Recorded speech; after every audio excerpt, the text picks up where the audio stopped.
s550 front engine mounts.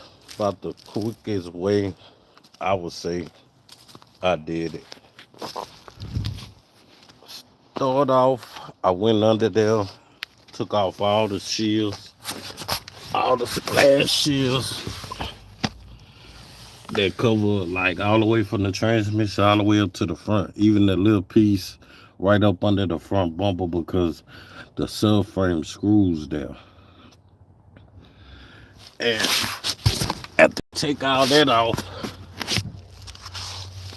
the first thing you're gonna do is, I guess you can start taking the struts loose.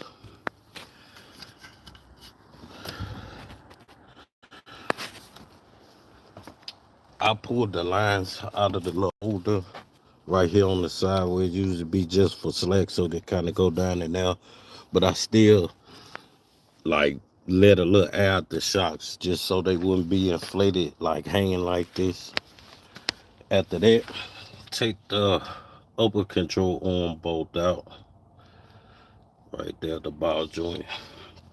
Make sure all these lines back here behind the shock out of the snap ring, so it'll have all the slack it need. Do that on both sides. It's in the same spot on both sides. Once you did that,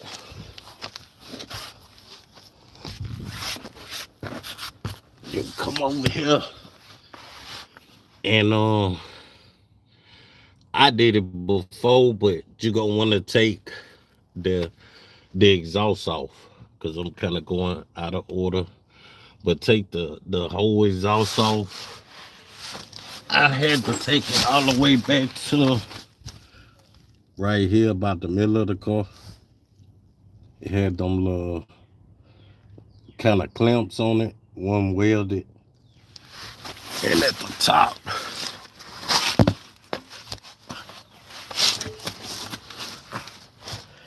you see it got these two screws here on both sides, 13 millimeter, had long extension swivel neck, you can get to it.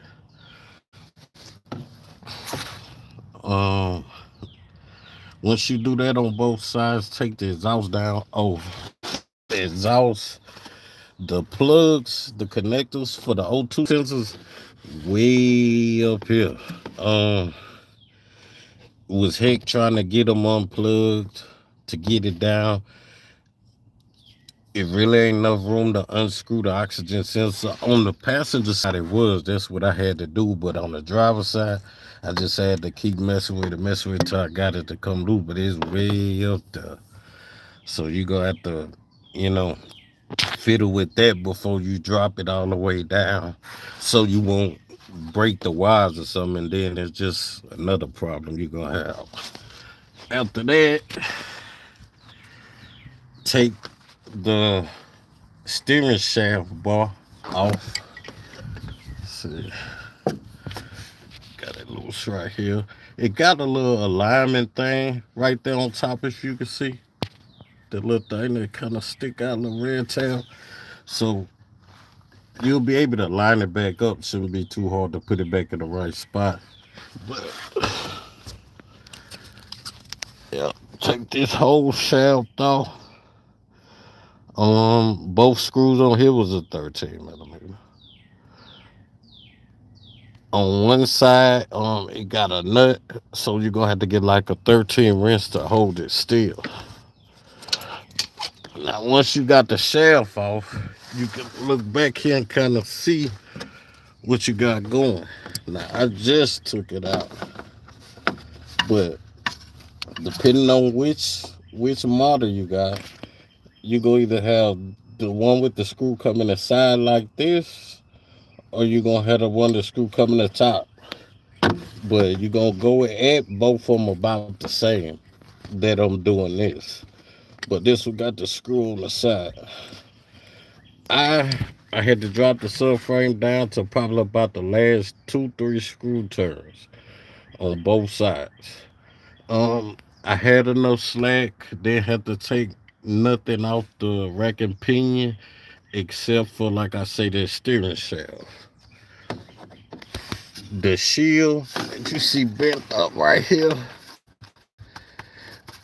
the only way you gonna get that mount out is to bend that up. You can bend it back down, little screw go in it right there, and put the screw right back in it, be good. But I guarantee you won't get it out without bending that thing all the way up, because it need all the room.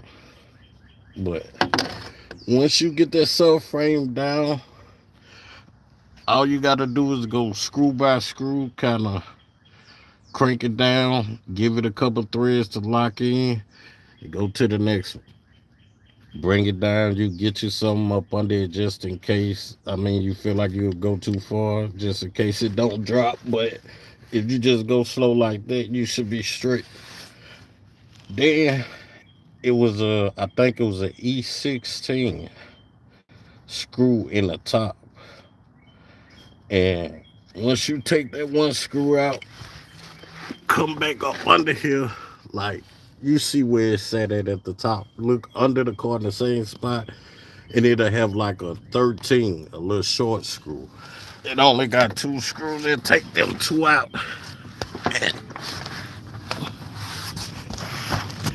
and you're gonna have to like wiggle it around.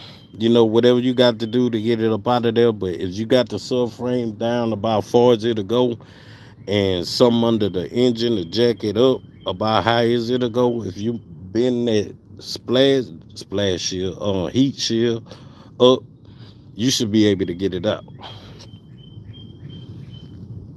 And this the type it got in these. They got another kind with like just like the female end on the top and the bottom exactly like this. But on this one, I believe from like the 11 to 13 should have this style on it.